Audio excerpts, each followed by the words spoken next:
নমস্কাৰ সকলোকে।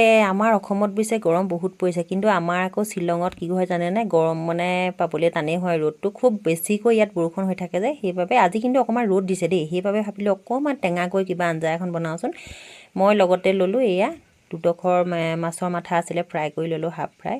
আৰু মোৰ যে সেই বাক্সাত দেখিছিলে জিলিমিলিজোপা আকৌ ধুনীয়াকৈ খাব পৰা হৈ আছিল, তাকে ছিঙি আনি লগতে ল'লোঁ এয়া 4বিধমান দালি মিক্স কৰি, বুট দালি, মগু দালি, মচুৰ দালি আৰু ডাঙৰকৈ এটা বিলাহী, আলু আৰু ইয়াৰ লগতে পিঁয়াজ, ৰচুন, আদা গোটেইখিনি মই খুন্দি লৈছোঁ। আজি অৱশ্যে গোটেইখিনি বস্তু মই ডাইৰেক্ট কুকাৰতহে দিম, কিয় জানেনে, মাছৰ মাথাৰ সৈতে এনেধৰণে খাই বৰ ভাল লাগে। আৰু যিহেতু মই আজি অকণমান টেঙাকৈ বনাম, সেইবাবে মই বেছি তেল ব্যৱহাৰ নকৰোঁ। এই আঞ্জাখনত অকণমান তেলৰ যিটো মাছৰ লগত যিখিনি তেল ফ্ৰাই কৰোঁতে গৈছে নহয়, সেইখিনি তেলতেই মই আজি এই আঞ্জাখন বনাম।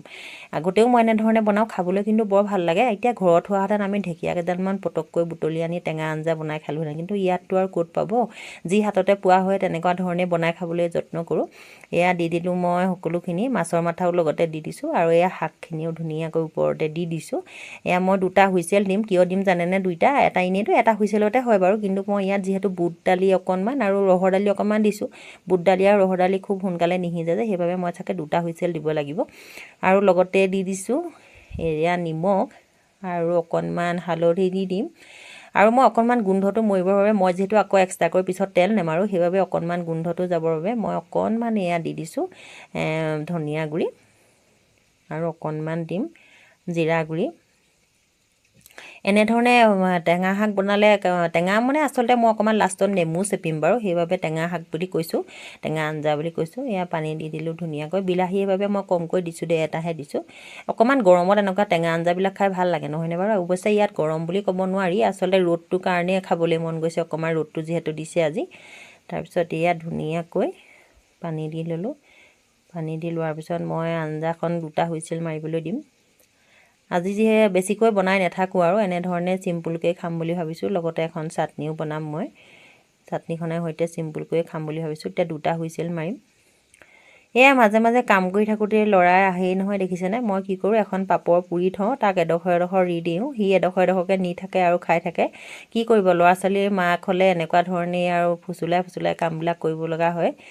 বুদ্ধি কৰি নকৰিলে কামবিলাকেই নহয় দেখোন। সেইবাবে এনেধৰণে পাপৰ এডোখৰ দিওঁ, সি লৈ পেলাই যায়গৈ, গৈ আকৌ খাই শেষ কৰি আকৌ মাকে আকৌ মোৰ ওচৰলৈ আহে, আকৌ এডোখৰ দিওঁ। গোটেইডোখৰ যিহেতু দি নিদিওঁ, অকণমান পাপৰটো জ্বলা থাকে যে, সেইবাবে এনেধৰণে এডোখৰ এডোখৰকৈ দি দি মই কামবিলাক মাজে মাজে কৰি থাকোঁ আৰু বুদ্ধি কৰি। এয়া দেখিছেনে, মোৰ হুইচেল 2টা মৰাৰ পাছত মোৰ টেঙাৰ আঞ্জা এতিয়া ৰেডি হৈ যাব। ইয়াত এতিয়া মই অকণমান নেমু চেপি দিম। নেমু চেপি দিলে খাবলৈ ভাল হ'ব, অকণমান নেমুৰ গোন্ধটো আহিব যে, সেইবাবে কম পৰিমাণে অকণমান নেমু চেপি দিছোঁ। বেছিকৈ আকৌ দিয়া নাই, মই বিলাহী এটা দিছোঁৱেই যে, সেইবাবে। এয়া মই অৱশ্যে দালি আৰু এই শাকখিনি ধুনীয়াকৈ সিজিয়ে গৈছে, কিন্তু উতল এটা আহিবলৈ দিলে খাই বেছি ভাল লাগিব টেঙাটো দিয়াৰ পিছত, সেইবাবে অকণমান এয়া উতলিবলৈ দিম। উতলিবলৈ দিয়াৰ পিছত মোৰ আৰু মাছৰ মাথাৰ সৈতে এয়া টেঙাৰ আঞ্জা ৰেডি হৈয়ে যাব। এয়া দেখিছেনে, টেঙাখিনিৰ লগত যেতিয়া আঞ্জাখিনি উতলি গ'ল নহয়, তাৰ কালাৰটোৱে বেলেগ হৈ আহিলে। খাবলৈও সঁচাকৈ বহুত ভাল লগা হৈছিল, আপোনালোকক অকণো বঢ়াই কোৱা নাই। এয়া দেখিছেনে ধুনীয়াকৈ। মই এতিয়া গেছ অফ। এয়া দেখিছেনে, মাছৰ মাথাৰ সৈতে মোৰ টেঙাৰ আঞ্জা ধুনীয়াকৈ খাব পৰাকৈ ৰেডি হৈ গৈছে। আপোনালোকৰ হাততো কেতিয়াবা খুব যদি সময় কমকৈ থাকে নহয়, মই বনোৱাৰ ধৰণে এনেধৰণে বনাই খাবচোন, নিশ্চয় খাই ভাল পাব বুলি মই আশা কৰিছোঁ।